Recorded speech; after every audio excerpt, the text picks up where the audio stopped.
Hey lovely, how are you? It's Yasmin from Tiny Time Big Results, and today I want to share with you a fantastic way to avoid making a mistake when you decide that it's time for you to hire a virtual assistant in your business.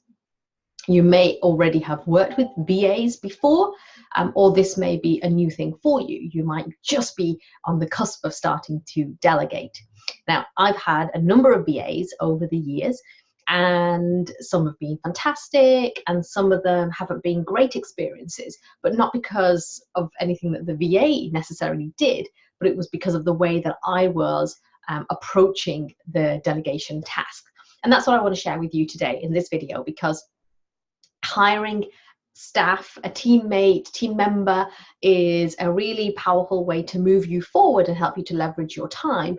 But there's always that fear that you're going to make a mistake, you're going to hire the wrong person, they're not going to do things the way you want them to do it. And there's all this fear around outsourcing and delegating. So today, this video is all about how to make sure that you avoid getting it wrong. Now, the number one tip that I have for my clients and my community, just like you, is never ever assume that one VA is going to do everything for you, okay?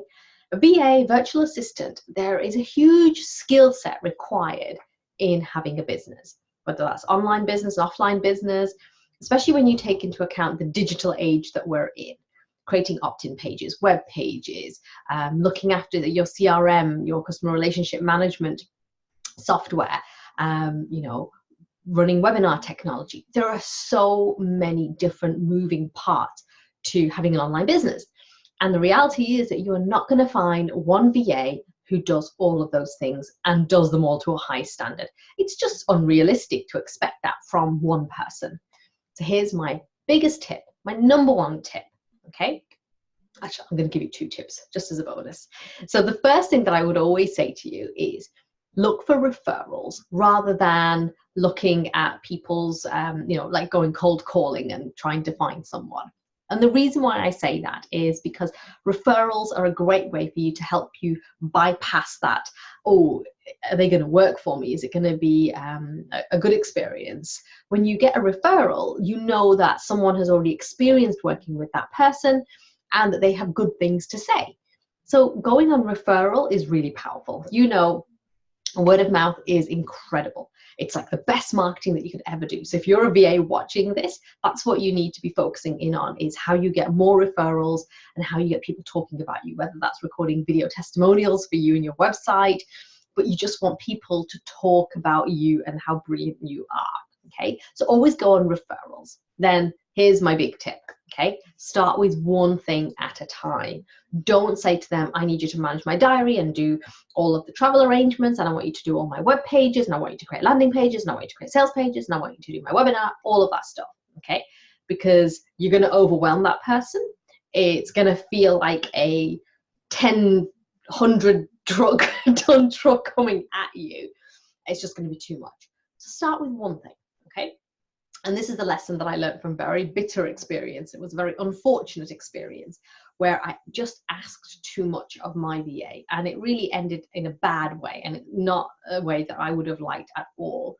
And so now I take a very cautious approach to hiring teammates, team members. Remember, they're not necessarily your employees. You're outsourcing. You're sending work to a contractor. So start with one thing. So I have a virtual assistant at the moment who helps me with uploading my blog. So you see, every week I have a blog, which is in the form of a video, an MP3, and like a podcast, and it's also there's a transcript. Okay, so all I do is I record the video and I upload it all up to Dropbox, and then she looks after everything else. That's the only thing that I get my VA to do for me at this moment in time. There is more things coming down the track, and so what I like to do is, add something else, add something else, add something else. But you can only do that when someone has proven that they are trustworthy, that they are reliable and dependable, and that it's in their skill set. I remember looking for someone to help me with getting my podcast up and running a couple of years ago now. And I remember saying to someone, I need, and this is where you have to be really specific about what you are looking for. Think of it as writing your own job description, but you get to be really specific.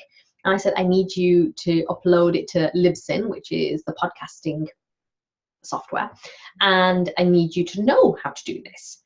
And this person said, well, you show me what I need to do, and I'll pick it up. That's not what I'm looking for. I need someone who's an expert.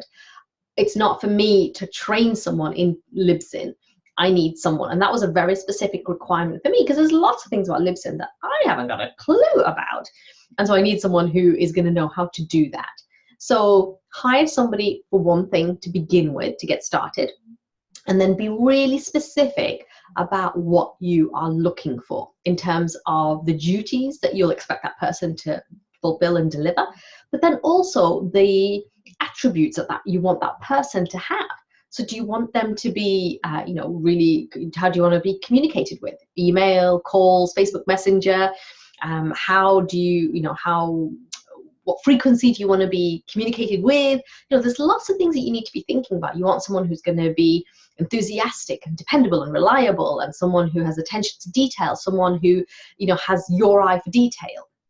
One of the biggest fears that we have about delegating is that someone's not going to do it the way we want to do it, or the way that we would do it. And that's true. They're not, because they're not us. And that's okay, because we're not perfect either. So what you need to be really clear on is what's the task that needs to be done, and what are the steps involved in doing that. Now, I cover all of this in my books. If you haven't got a copy, make sure you do. Tiny Time, Big Results. We have a time for a quick plug. But I do talk about this in the productivity principle, where I talk about how to make sure that you are hiring for the right people and giving them the right kinds of jobs to do as well. And being really specific about what you're looking for will help you to find the right person. So look for referrals and start off with one thing. They're my top tips on how to avoid getting it wrong when it comes to outsourcing and when it comes to hiring your virtual assistant. Hope that helps. Let me know what you think in the comments below, and I look forward to seeing you the next time. Take care.